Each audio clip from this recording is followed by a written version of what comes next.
If you could have a drink with anyone in the theater world, who would it be? I'm Anthony Caporale, and I'm running through my list.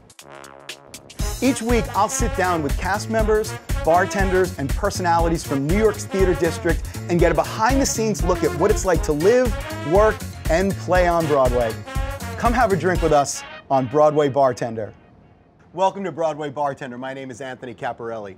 Today we're going to be making two drinks made famous by Ernest Hemingway because we're going to be discussing shows that take place in France and also Latin America. Nobody combined those two regions better than Hemingway. So we're going to start with a drink. I also think this one's particularly appropriate for the first show that we're going to be talking about, called Death in the Afternoon. Now, he often gets credit for inventing this drink, but we definitely know that it was named after one of his novels. And the main ingredient in this drink is absinthe, which most people think is still illegal, and just so you know, it's not. And you can actually buy and make absinthe here in the United States and also lots of the rest of the world that has wormwood in it, just like they used to make it hundreds of years ago.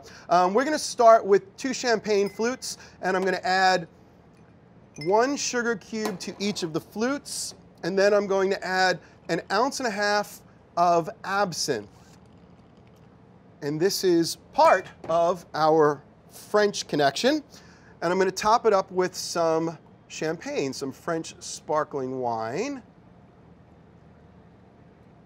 Almost right to the top. You always want to leave a little bit of room for the bubbles to carry that aroma up to your nose. And then we can take our absinthe spoon and just give it a little bit of an agitation. And there we have our Death in the Afternoon for our special guest, Jennifer Sanchez of Sunday in the Park, yes? Yes, exactly. This is like life in the afternoon. This is like life in the afternoon. So it's the opposite. So, cheers. Salud. Salud. Cheers. So you can at least So give beautiful. that. Thank you. Isn't the color on that wonderful? It's gorgeous. Yeah. And the bubbles. Never hate bubbles. Oh, and so what you get out of that is, in addition to the nice champagne aroma, you get that absinthe. Delicious. Yeah, which is... I already feel it. Yeah, it's like licorice, which just gets up underneath all the grapiness and the champagne. I just think it's a great drink, and then the sugar kind of sweetens it up. It's beautiful. So, I am so excited because I'm a Thank you. huge fan of this show. you. Tell me about it. How did you get started with it? How long have you been in the show? I want to know everything. it's a limited run, so we actually have 1 week left. So kind of in that mourning the loss of it already. Ugh. But it's really been so special. And it's like one of those things where you're in it and you realize what it is when you're in it. So I feel really happy about that. I don't think I'll look back 6 months from now and go, oh wow, that was really special. I know it now. And so it's I don't know, it's been a gift. It's a gift. Everyone is wonderful and amazing in the show and in the dressing room.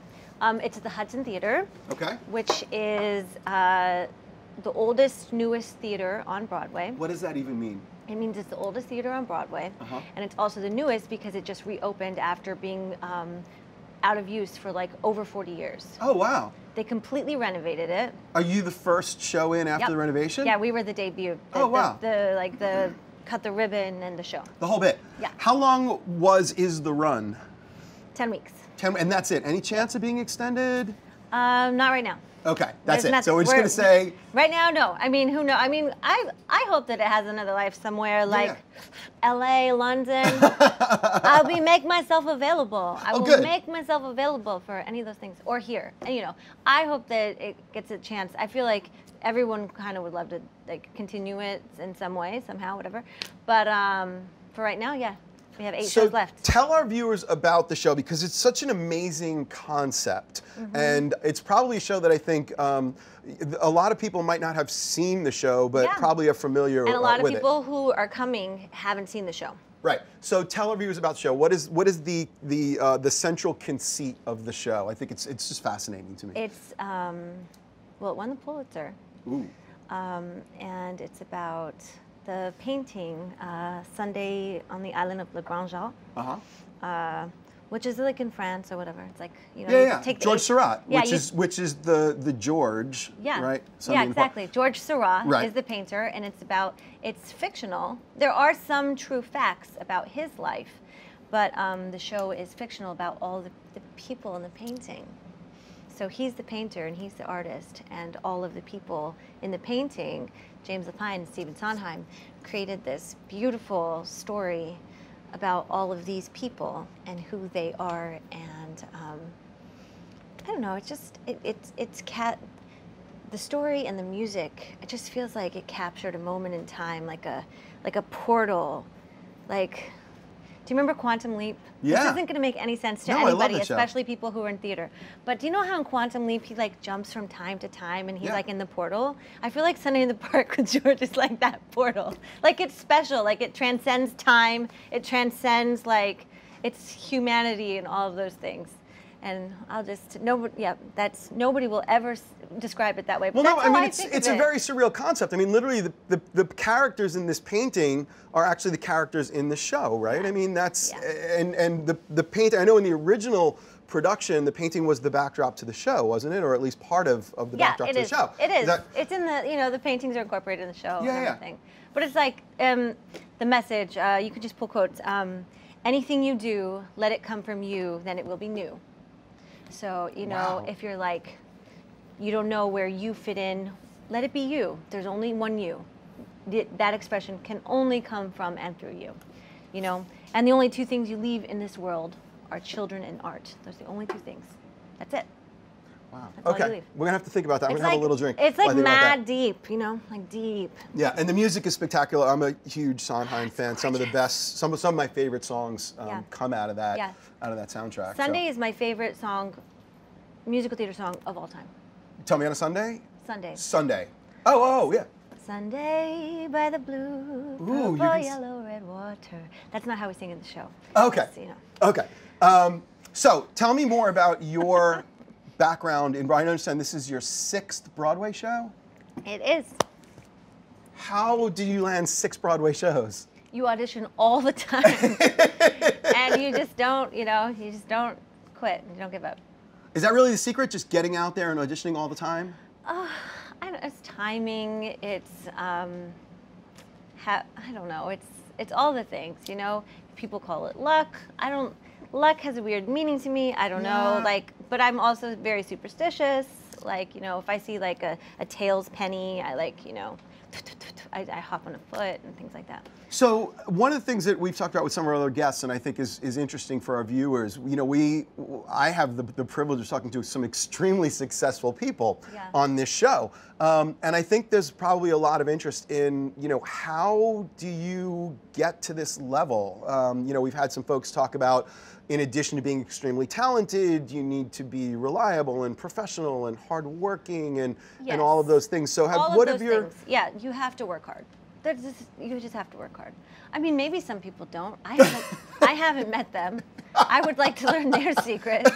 I would like to work less hard at some point in my life. No, I don't know. But you have to work hard. Even after 6 shows, you're just leaving it all out there every night. Yes, I will say that though. That's one thing. Yes, this is the thing. You have to show up. What do you mean? You have to show up. Like be present? You have to show up for life. You have to show up for the audition. You have to show up. You have to show up. If you show up, it's like 90% of the battle, right? Because if you stay in bed, nothing's going to happen. Oh, you mean physically actually get there? I mean physically show up in life. Wow, that's interesting. And then when you're there, show up. I've often told people that in my experience, 90% of success is actually just starting the project. And I guess that's kind of analogous to what you're saying. Like actually just go, just do something, be there. And also don't, if you look too far in the future, you're going to get super overwhelmed. If you keep looking in the past, you're going to get super depressed. So, here, be there, be where you are. So the other shows, what else have you been in? Well, my Broadway debut was West Side Story. Whoa. And it was so special and wonderful and beautiful, and I booked that from an open call. And I will say that I auditioned nonstop, non-equity, with no agent, no anything. I auditioned nonstop for a year. I could rarely get in the door.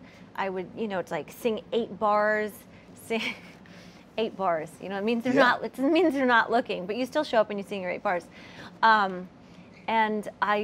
And you know, you learn all those things. You read all the self-help books. You take classes. You meet cool people, and then it all comes together. And then you go in for the open call, and you know, that's how I booked my Broadway debut. So explain open call. I know there's a lot of people watching who are probably very familiar with some of these terms, but Sure. there's a whole lexicon around theater, and especially Broadway theater in New York, in terms of auditions and their appointments and all these things. So explain some of that. So like a friend of mine, Kate Weatherhead, made a web series called Submissions Only, and so that's like shows and roles that they're only accepting submissions only. And I mean, she could probably make another one offer only. Some people are like super, you know, they're in a place in their career where they just accept offers. There are places in the show where you just accept submissions. You're only going to see these people. There's equity calls, which is like you're part of the actors union, right. So they're required to see, you know, people for these roles, for the chorus and for the principals. And then there's an open call, which means anyone can go in the world, and they all do come. And so it's you and like 500 other people. Literally like 500 other people, right? Literally 500 people in like a New York studio. Like we held headshots and we stood circled in a line like this. All these like Hispanic, Latina, Puerto Rican, Dominican women. For West Side Story. For West Side Story. And we held our headshots like this. And then we got to the front of the line, which was the casting director and someone else, and they typed you in or typed you out. Looking at your picture, looking at you physically, looking at your resume. Are you the right type for what they're looking for? Yeah. Like, that's it. Are you somebody that meets some of the needs physically? And they looked at your resume too. Yeah. So they were like, you're in, you're out. And that's it. You haven't spoken, you haven't sung, you haven't danced. No. They're just looking physically. Do you meet? Yeah. And I mean, listen, it's a specific show with certain requirements, and many are. So you just have to, you know, you roll with it. And then the girl in front of me got into like a huge argument with the casting director about why she was right for the show. And this usually never works. Maybe sometimes it does. It did not work in her case. And so I felt like angels over me, because she was in such a huge argument about why she was so right for the show. And so when he got to mine, and I don't know, he just said, "You're in." Like you could just tell he was done. Because he was taking a lot of time with people prior to that. And then he was just like, "You're in, you're out, you're in." Like he just started going faster. I don't know. So I was just very happy to be typed in. And I did it, you know, and I had my audition. So once you're typed in, then you actually get to perform in some way. Yeah. them. Then you sing. You know, they were very specific about what they wanted you to sing and read. So we sang and read. You know. And you did this for a year. I did that for a year, nonstop. Oh my goodness. Truly. Okay, but the result was I worked as a cocktail waitress on 26th and 6th at the Rogue Bar. Yeah. Do you know that place? Yeah. Yeah, I was working as a cocktail waitress there. I would get off at like, my shift would end at like 2 or 3. And I would stay and have a drink or whatever. And then about 4 a.m., I would walk over to Chelsea Studios. This was not all the time, this is pretty often, and start the unofficial non-equity sign-up list on the board. And I would start, and I would like, you know, a couple of my friends, you know, and I would start it for them, they would start it for me, go tape it up there, see if they'll honor it, you know, the next morning. Right. So then I would go home to like Forest Hills, Queens, which is where I lived. I would sleep for like 3 hours, get back on the train, go back to Chelsea Studios by, you know, 9, 10 a.m. Right. And see if they were going to honor it, see if they were going to see me, and I could audition that day. When you mean honor the sign up from the night before. Mm-hmm. Wow. Because, you know. They don't have to. No, it's unofficial. So, okay, so. Oh, this is taking me back. Well, no, but this is fascinating to me, and I think it's something that's. Taking me back. It's so unique to trying to make it in New York. I mean, it's completely different from regional theater auditions or community theater auditions or even open calls. Yeah. It's this really weird process, a lot of which is dictated by the union, where they require a lot of these things like EP equity, principal auditions and things like that, right? Yeah. So it's this whole weird kind of universe that you have to live in that I think that a lot of people who haven't gone through it, it's probably very overwhelming, right? It's just like breaking through, you know? It's just like getting through to, you know, getting your union card or getting your first Broadway show. I feel like once you get your first Broadway show, you'll get more auditions. And then you'll have a new set of challenges that you'll face. But when you're in that area before it, it really is like just pulling yourself up literally by your own bootstraps. It was for me. It's not for everyone. And now, now the kids, these young kids these days, now they have showcases, which my school started doing it like a couple years after I left. Where did you have a go? showcase. I went to Oklahoma City University. Oh, cool. In Oklahoma City, it was great. I liked it. Good program? Great program. Kristen Chenoweth and Kelly O'Hara came from there. And so, Good program. Excellent. And but they started doing showcase, so now the seniors from the graduating class do a showcase for agents and managers. So a lot of these seniors have agents and managers coming to the city, which is fantastic. Yeah. It helps. Yeah. So you actually booked a Broadway show from an open call, which I know just from the people that I know, that's extremely rare. So it's probably more rare. Yeah, but now once you're booked, you get your equity card.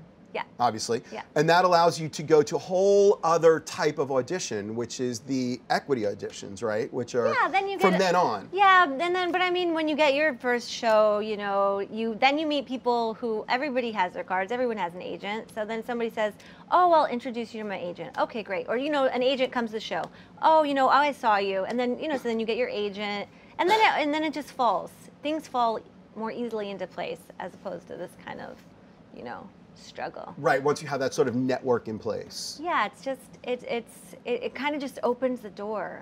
It's kind of like the door was locked and, you knew, and you finally found the key, which you probably always had somewhere, like that's what Eckhart Tolle would say. And then you found the key and then you were able to open it. Or maybe the key was in the door the whole time and you finally figured out how to turn it. Right. That's probably better. No, which I get because the lock on my door turns the wrong way, and for like a year I couldn't figure out how to get my own apartment. Struggled. Right, I know. And then you finally got all clicked together and you were just like, I just need to turn it the other way. And I love that analogy. That's fabulous. Now, how many of your 6 Broadway shows were a result of you worked with a bunch of people that loved you and then they moved on to another project and they wanted you to be on board? Or were you starting from scratch pretty much every time? No, you just you'll make relationships, and so you'll get, maybe a casting director will see you, and and then they'll say, oh, I saw you in this, you seem right for this. And, so much of it is about type and the needs of the show. And that's something important to remember so that you don't take everything so personally. Right, and that's something that I always try and talk to the folks that I work with, is that you can audition 100 times a week, and if you're not auditioning for parts that you're right for, you're not going to get the job, and you actually should be happy that you don't, because you don't want to get a job that you're not right for, right? Exactly. And, there are so many things that are out of our control. Right. You can only control what you can control. And I mean, listen, trust your gut, always, do those things. Do your best. But what are you going to do? You can't do it. We can't do everything. So I want to talk about now why I opened the program with France and Latin America. Yeah. Because I understand you have an amazing story about another show that you were in, On Your Feet. Oh, yes. Yes? Yes. Yes. Okay, so first of all, tell us real quick about that show. Okay, it's the story about the life of Gloria and Emilio Estefan. And it's their songbook, and it's beautiful, and I loved being a part of that show. And it's like family, and it's at the Marriott Marquis, so come see it. But up now also. Yes, now. Yeah, right, now. So like, I think it was 2 weeks ago, Tuesday night, I was eating dinner, and it was, Tuesday nights are a 7 o'clock show. Right. So I like to be at the theater at 6. Okay. So it was. And this is for Sunday in the Park. Sunday in the Park with George. I play the nurse. I was feeling nursey in my apartment in Queens. So I see a call from the stage manager from On Your Feet, and I thought, what is this?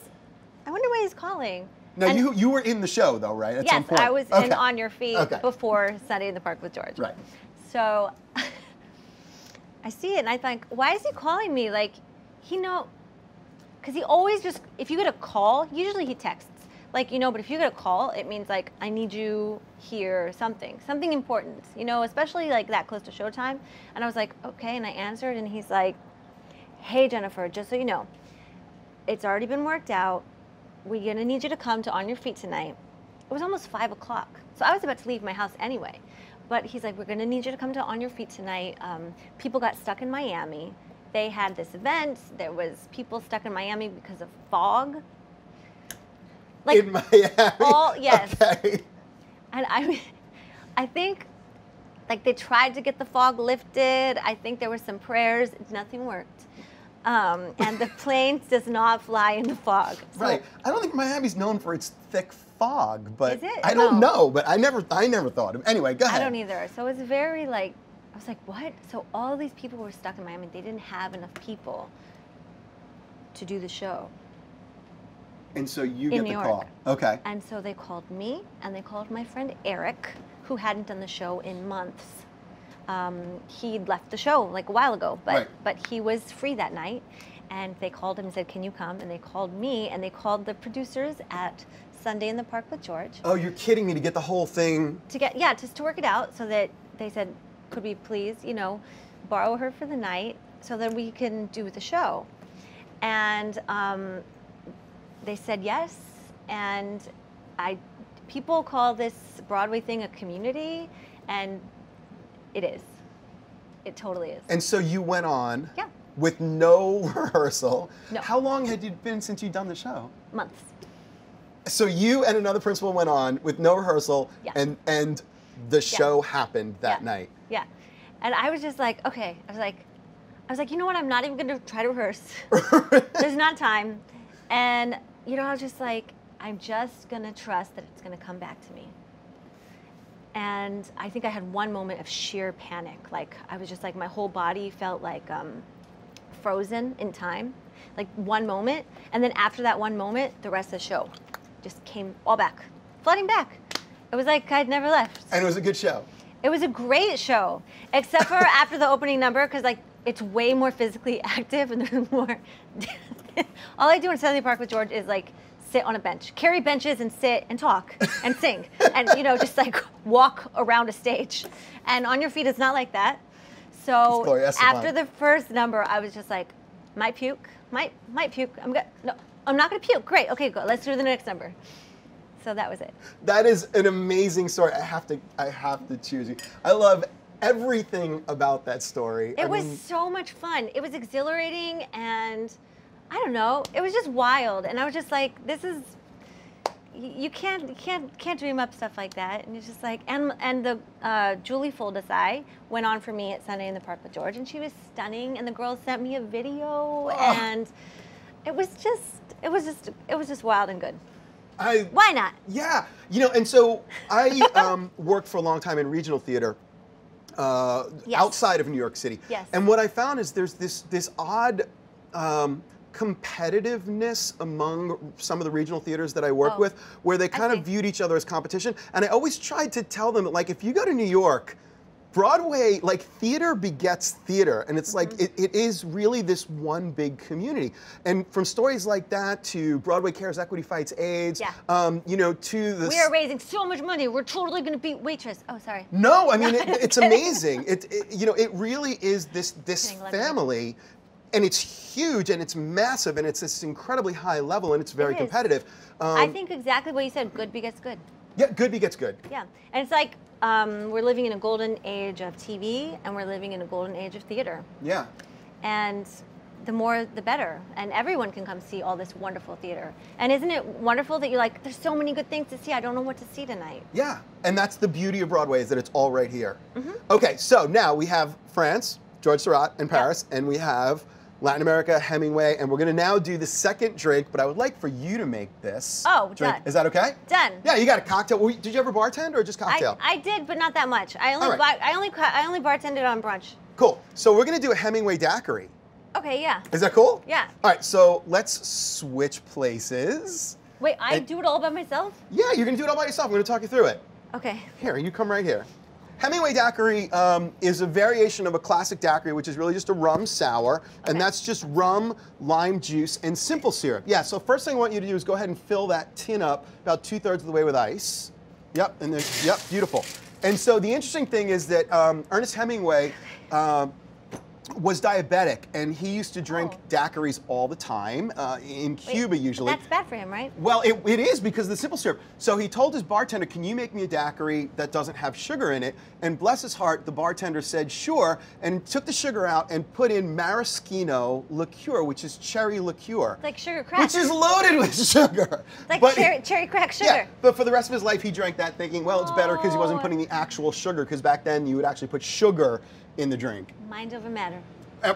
It worked. All right, so we're gonna make a classic Hemingway daiquiri. Okay. And I want you to grab the Bacardi rum. Okay. And you're gonna make me one, so we're gonna double this recipe. So it's Okay. gonna be 4 ounces, 2 ounces per drink. Should I so, just like? No, I want you to just free pour jigger it. it? Okay. Yeah, I want you to just pour Wait, and tell count me, to 8. 8. Turn it straight upside 1, down. 2, 3, 4, 5, 6, 7, 8. I love when dancers do this because you guys just have the rhythm right in your head. That's it. I should have done it like a Latin rhythm. So we want to go 4 to 1 with the maraschino liqueur. So right next to that bottle is going to be the maraschino cherry liqueur.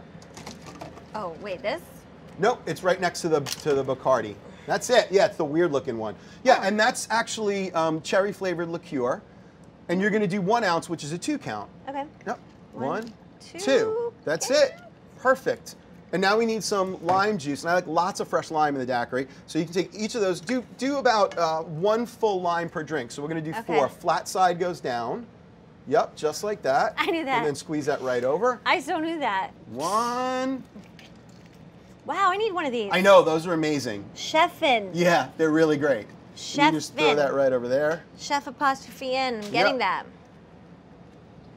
Because I have one of those like, ones where you just like do it by kind of, there's just a lot more labor. Yeah, this one has like a nice lever action. I actually just like squeezing them with my hands, but whatever.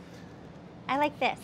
And the last one, so now we have 3, so that's a lime and a half. We're gonna do 1 more, so it's 1 full lime per drink. The last one, I want you to take out and hold it up so our viewers can see all the beautiful lime oils on the skin.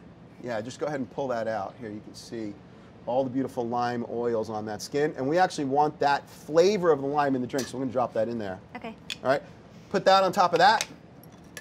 Pull it to one side. You know how to do this. Shake it like you mean it. I love it. Yeah, you've done this before. Come on.